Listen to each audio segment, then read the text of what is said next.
Well, hey, this is James Riley. And Beth Riley. And we've got another great edition of our Artist Spotlight podcast series. And Beth, who we have? Today we have, in his own words, a tall, skinny kid from Philly, also known as Ray Benson from Asleep at the Wheel. How you doing? Well, I'm tall, but I ain't skinny no more. But go ahead.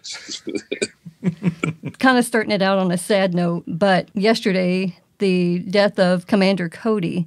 I know that you guys had done some work together, and he was a big reason for Asleep at the Wheel forming. So tell us your thoughts on Commander Cody. Oh, it's a sad day. This is a man who was just a force of nature. First of all, the band Commander Cody and the Lost Planet Airmen was one of the rockinest bands you ever heard, but they also did incredible country music and whatnot, and they really brought a point of view to country music in 1969-70 that really changed the face of country music forever. And for Asleep at the Wheel and for Ray Benson, George Frayne, Commander Cody, was a mentor, a hero, a friend, and he was a great artist. You know, I was so fortunate. Just a few months ago, he sent me one of his paintings of Bob Wills, but he was a totally underrated artist who was incredible and was also the commander. We'll go back to last year, you know, certainly at the beginning of this pandemic,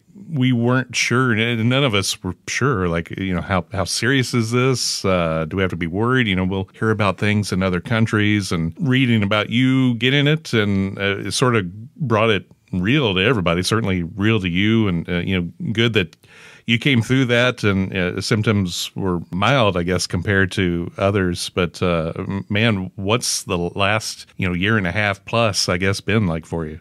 Well, you know, everybody had to deal with this pandemic. I was very fortunate in that, having gotten COVID in March of 2020, I had what they would call a mild case. Although, again, I think it was more I had a case and I had an immune system that was prepared for it for whatever reason. I don't know why. From April on, my antibody count was strong, and I really did not have the worry that most people had about getting COVID because I already had it and I was not going to get it.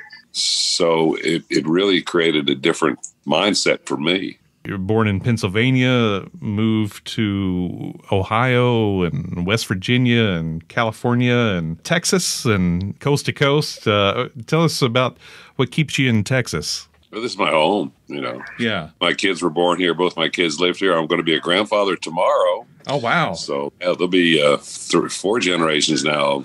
And so, it's home. It's home because I've been here for 48 years and people have accepted us as Texans. And like I say, it's my home. Asleep at the Wheel has been together for now 50 years. What is it that keeps the band going strong? Me. You? You take all the credit. It's how it is, you know. If I always say if one monkey don't stop no show unless it's this monkey.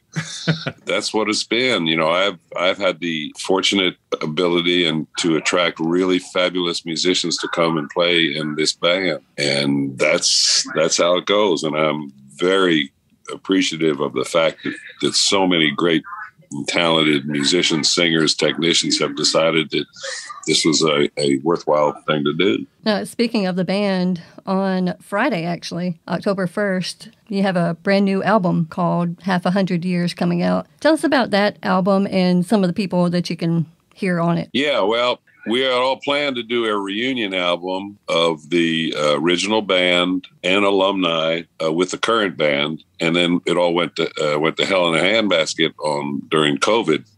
So we finally decided we got to do this for 2021 when the year shaked out, and we said, okay, you know, we're all going to live, or not all of us, but we will get through this. How, we don't know, but we will get through this. So we said, let's still continue on with the 50th anniversary celebration. So we cut the tracks here with myself, Dave, the drummer of 35 years, Floyd, original member, and Tony Garnier. He got off from Bob Dylan's gig and came down.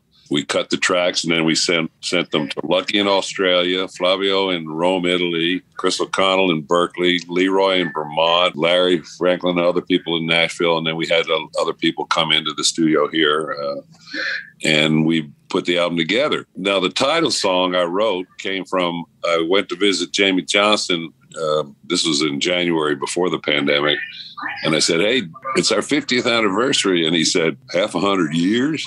And I said, I know a song title when I hear it. So I wrote it. I credited Jamie Johnson with it. I said, let me have your publishing information. He said, it's a gift, but his name will always be on it because it was his line. And wrote the song, cut it, did the video. We're really proud of it. You know, neither of us here are really that great at math, but figuring out 100 years was easy enough for us. Tell us about HAM, not the food.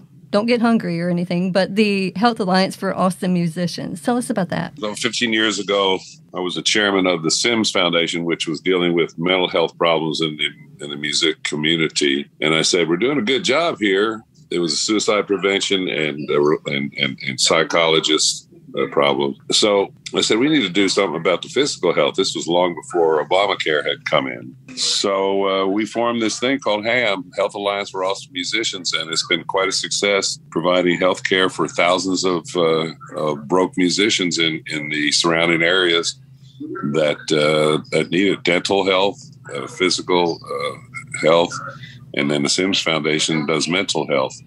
So it's quite a perk for any musician that lives in Austin that can't afford good health care.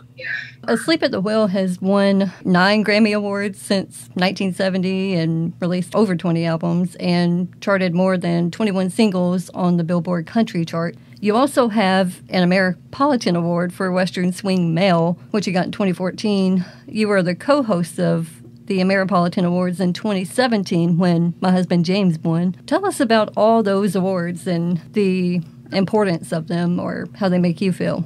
Well, it's a great honor to win any award, but anybody in the numerous categories should win too. So, I'm very appreciative of them, but I don't see our music as competition, to be honest with you. And so, it's awfully nice to be recognized. I wish that more people would win them too.